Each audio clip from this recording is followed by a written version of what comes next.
এই মিথ্যাবাদীর লাশে কেউ হাত দিবেন না। এই মহিলা একটা মিথ্যাবাদী, আমার মা একটা মিথ্যাবাদী। খালি আমার মা না, এই দুনিয়ার সব মা মিথ্যাবাদী, সব মা মিথ্যা কথা বলে।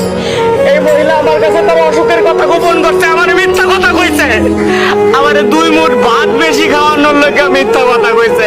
আমার বাপের মায়ের রাত থেকে বাঁচানোর লোকে মিথ্যা কথা কইছে।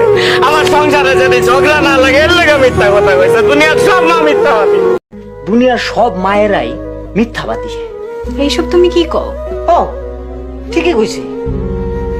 ছোটবেলায় যখন খেলতে যাইতাম তখন দূর থেকে আমার মায় আমারে ডাইকা কইতো, কাছে আয়, তোর কিছু কমু না। আর কাছে আইলে দূরে মাইক দিত। আমার খুব রাগ হইতো, রাখতাম আর ভাবতাম আমার মা তো খুব বড় মিথ্যাবাদী, আমার লোকে মিথ্যা কথা কয়। কিন্তু আস্তে আস্তে যত বড় হইলাম তত বুঝতে পারলাম খালি আমার মা না, দুনিয়ার সব মা মিথ্যাবাদী, সব মায়েরা মিথ্যা কথা কয়।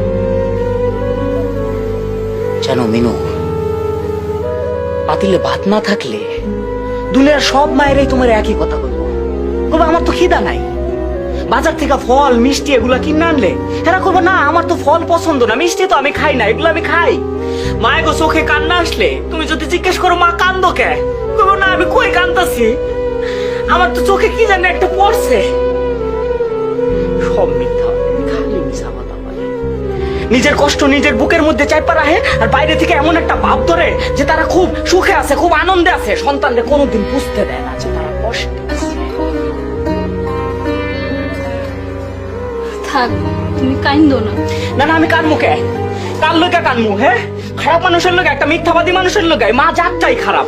তারা স্বার্থ বোঝে না, তারা অর্থ বোঝে না, তারা লোভ বোঝে না, তারা শুধু বোঝে নিজের স্বার্থ, সন্তানের স্বার্থটা বোঝে। সন্তানের স্বার্থ তার কাছে সবচেয়ে বড় স্বার্থ। কানবো না আমি, একদম কানবো না, খারাপ মানুষের লোকে কানবো।